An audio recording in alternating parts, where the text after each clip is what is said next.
Yo tout le monde, bienvenue sur la chaîne de Léo et Max. On se retrouve pour l'épisode 15 de cette saison-ci de My Hero Academia, la saison de tous les dangers, en tout cas pour Spinner.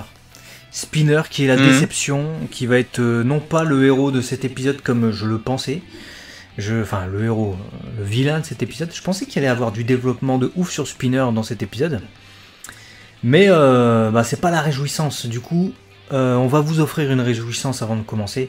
C'est évidemment notre partenaire Manga, la boutique évidemment qui vous permet d'avoir absolument tous vos mangas français directement. Bonne idée, à bon prix. Le lien chez vous. Voilà. C'est bas. Et on n'oublie pas le petit abonnement des familles, bien entendu, les amis. On compte sur vous. Ouais, bah écoute, je te rejoins hein, sur Spinner. On est totalement sur un pétard mouillé. Alors, ok, on nous fait un petit flashback. Ok, on nous montre qu'il reprend un peu ses esprits vite fait. Mais ça n'a pas fonctionné énormément sur moi en fait parce que j'ai trouvé que le perso aurait mérité bien mieux. Là, tu m'excuseras, hein, mais je vais caricaturer ce qui se passe. T'as un monstre qui fait Venom avec sa langue, encore une fois, qui court dans un couloir d'hôpital. Et t'as un mec avec des lunettes dans son dos qui commence à lui faire ouais, genre bouge pas, tu feras un quelqu'un dans la rue. Ses écailles elles sautent, lézard au sol. Et il va juste se relever à un moment donné pour mettre un gant sale dans la tête d'un gars qui est attaché, c'est tout. Bon, je pense que véritablement Spinner aurait pu mériter mieux. Je sais pas si c'est terminé pour lui définitivement, mais j'ai pas plus à dire sur lui parce que je suis déçu. Ouais non, Spinner grave déçu. Alors c'est pas un perso que j'aime particulièrement parce qu'il a pas été plus développé que ça, mais c'est un perso justement à qui il manque du développement. On sent qu'on a voulu nous teaser quelque chose les saisons précédentes avec lui vaguement. Et on sent qu'ils ont essayé de faire quelque chose avec ces deux épisodes-ci. Mais sur cet épisode-là où on attendait l'épisode 15, on attendait beaucoup plus sur Spinner, bah finalement on n'a rien eu quoi. Et les rares passages où on le voit jeune, etc. ne suffisent pas. Il aurait fallu qu'il se relève de l'attaque de Present Mike. Il aurait fallu qu'il résiste davantage. Là il court. Il se fait prendre de dos et son deuxième alter que lui a octroyé du coup All for One, il pète déjà, il est déjà fini en une attaque. Il s'est fait one shot par derrière le gars. Qu'est-ce que t'es censé faire de ça?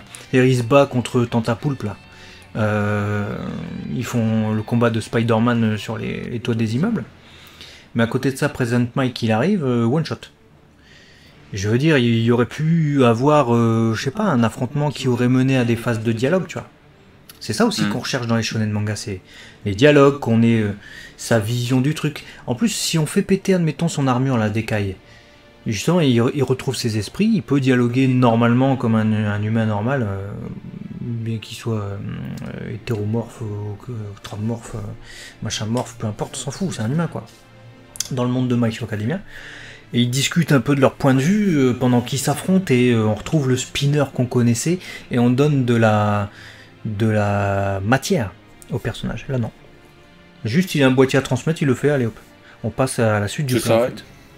Il a été exécutant de A à Z et sans véritable poids, je trouve, même sur les hétéromorphes. Lui qui était passionné par Stein, qui était quand même le représentant libérateur des hétéromorphes, en finalité, bah, c'est Koji et puis Tentapoulpe là.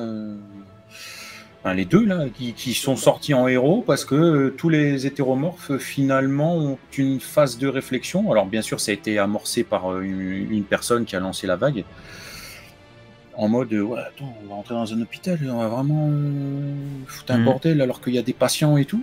Donc il y a une prise de conscience générale et à la limite ils se calment tous quoi. Donc c'est même pas lui qui, après avoir repris ses esprits, avoir compris peut-être ses erreurs, peut-être avoir suivi un chemin qui n'était pas le bon chemin parce que lobotomisé en partie par All for One ou que sais-je, a changé la donne pour son peuple, entre guillemets, des hétéromorphes. Il a rien fait, Spinner, en fait. S'il a foutu un gant sur Kulogili et va s'en suivre l'effet papillon qui s'ensuit, mais je trouve ça faible juste pour le perso de Spinner, pour son développement personnel. Pour le développement de l'histoire, ça aide, mais pour son développement personnel, c'est ça fait pas mouche pour moi, donc bon. Mais même au-delà de ça, c'est-à-dire que qui réussisse pas son plan vis-à-vis des autres, c'est un peu logique puisque c'est un vilain, donc il va perdre, il est censé perdre, etc. Mais il aurait pu perdre avec le retournement de la foule, tu vois. La foule qui est avec lui, qui le soutient, ils se ruent tous dans l'hôpital et tout, et puis face au discours, je sais pas, de Present Mike et des deux autres hétéromorphes de l'Académie des héros, bim, retournement de situation, ils font « Ah non, bah en fait, non, malgré ton beau discours, Spinner, t'as pas d'argument, ce que tu fais là, etc. » Un retournement qui serait lié à ce qu'il est, et à ce qu'il veut faire, pas juste je te crie dessus par derrière et puis finito, on passe à autre chose. Heureusement qu'il y avait cette fin d'épisode parce que franchement, ouais, non, la moitié de l'épisode c'était une déception pour moi encore une fois. C'est pas décidément en ce moment. Heureusement qu'il y avait Toga, qui elle m'a beaucoup réjoui, même si je m'attendais pas à ce qu'elle fasse faux bond à Ochako et à Tsuyu et Tutti Quanti. Ça, franchement, je m'y attendais pas. Je pensais que, justement, les combats, ils étaient réglés, zone par zone, adversaire par adversaire. Ils ont trouvé la bonne parade aussi pour que tout le monde rejoigne le combat à Gunma, je crois. Enfin, là où il y a, en tout cas, All for One. Et la Desperate de comment il s'appelle, de Twice, par contre, ça, c'était très attendu. Parce qu'il y avait le sang de Twice que Toga avait récupéré, que Dabi lui avait donné, et on savait de toute manière que cette technique pouvait être un grand atout dans la botte ou dans la manche des vilains, grand atout qui n'avait jamais été exécuté pleinement. Donc on s'était dit, bah, ben la peine. Là avec Toga c'est pleinement exécuté, ce qui donne un nouveau rôle à Toga, ce qui donne un nouveau rôle à Feu Twice. Très très bien. Très très bien, mais très surprenant. Enfin, très surprenant qu'elle quitte là où il y a la flotte, quoi. L'île, je sais plus quoi. Ouais, bah en fait, c'est toute cette partie-là qui est la mieux, hein, parce que juste avant que la partie Toga, tout ça n'apparaisse, on a même encore eu un plan d'expo, entre l'autre à la météo, même Dabi qui bouge encore, où ils sont en mode « Oh, qu'est-ce qui se passe son corps en train de brûler, mais c'est long, je veux dire, pour qu'il se passe tout ça. Après, on revient sur le combat avec Izuku. Je veux dire, jusqu'au moment, là je suis devant, hein, j'ai l'épisode lancé, où on apprend que All for One dit c'est bon, Toga, elle a bouffé du sang, on est à 16 minutes 35.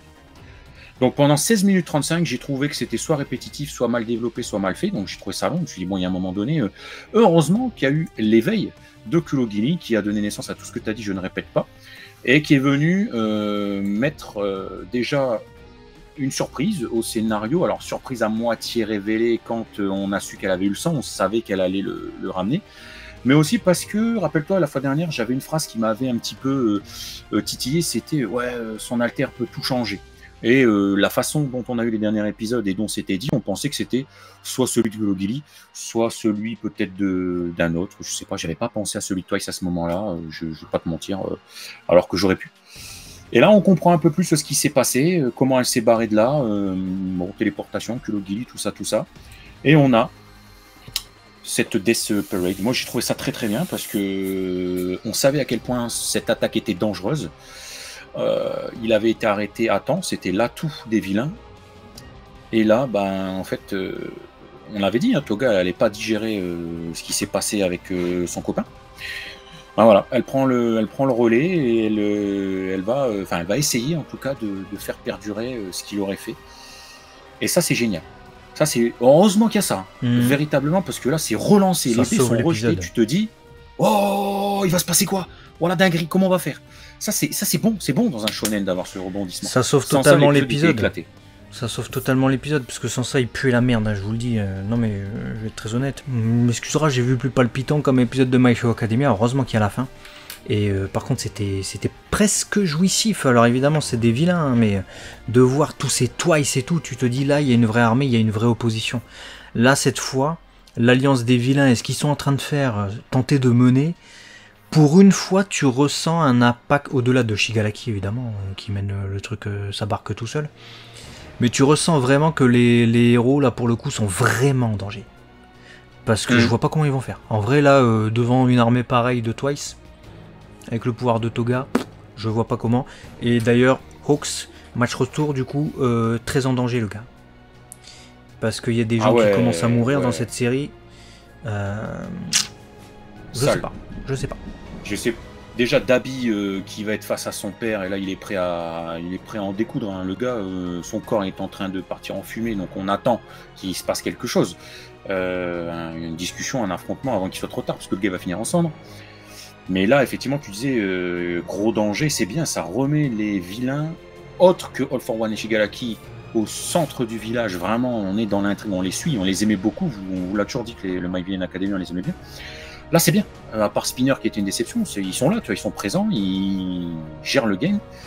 Et à part réussir à trouver parmi les milliers, millions, je ne sais même pas combien il va se démultiplier, la Toga, donc l'original, qui, si tu lui mets un coup dans la nuque, j'imagine que son pouvoir, il y a tout c'est un effet domino, quoi. Tu tues la base, le reste s'arrête. Il va falloir qu'il y ait quelqu'un qui ait peut-être une vision, tu sais, un peu comme Goku, qui sait trouver quel est le bon clone, on va dire ça comme ça. Après, il n'y a pas Izuku. Izuku, il pourrait, mais sans ça, c'est compliqué. Il y a l'Alter Search, mais c'est All for One qui le possède. Après, il y a un truc qui me vient en tête, mais alors, je suis totalement dans le flou avec cet argument-là, donc vous allez m'aider dans les commentaires, parce que peut-être que je vais dire n'importe quoi. Sans spoil. Rappelez-vous, en début de saison, il y a un moment donné, Shigaraki, il était en danger après son combat contre All Might féminin, là, Star and Stripes, avec tous ces alters là qui étaient en train de se détruire en lui, et il avait été en contact avec un gars, là, je sais plus comment il s'appelle, un rouquin je crois, enfin il était que sa meuf là. Et je sais plus s'il est effectivement mort ou si il était en état de choc suite à son contact avec Shigaraki, mais est-ce qu'il lui aurait pas transmis un alter qui peut être décisif dans ce combat-là? Je sais pas. Après, le truc, c'est que normalement, tu transmets un alter, le gars, il est censé être décisif pour toi, tu vois. Bah ouais, là, ouais, d'accord, on est d'accord. Puis c'était un vilain, un peu reclus, mais... Donc je sais pas. Mais c'est bien. Heureusement qu'il y a eu cette fin d'épisode, Parce qu'à mon avis, on l'avait dit déjà à l'époque, mais tu fais pas cette scène au hasard. Les personnages qui sont dans cette scène devraient réapparaître, je pense, à un moment donné. Et vu qu'on approche du dénouement, peut-être, hein, je sais pas. C'était très intéressant de voir ça, et ça nous laisse évidemment avec ces théories. Dites-nous vous, qu'est-ce que vous avez pensé de cet épisode, vos théories si vous êtes anime only, parce que si vous êtes lecteur de manga, ne faites pas les filous. On sait que vous connaissez la suite, mais si vous êtes lecteur du manga, faites-nous part en tout cas de vos avis sur l'adaptation. Est-ce que c'est plutôt fidèle au manga? Est-ce que c'est abusé? Est-ce que c'est mieux? Est-ce que c'est moins bien? Voilà, on attend vos avis là-dessus. Allez, des bisous les amis, à très vite. À la prochaine.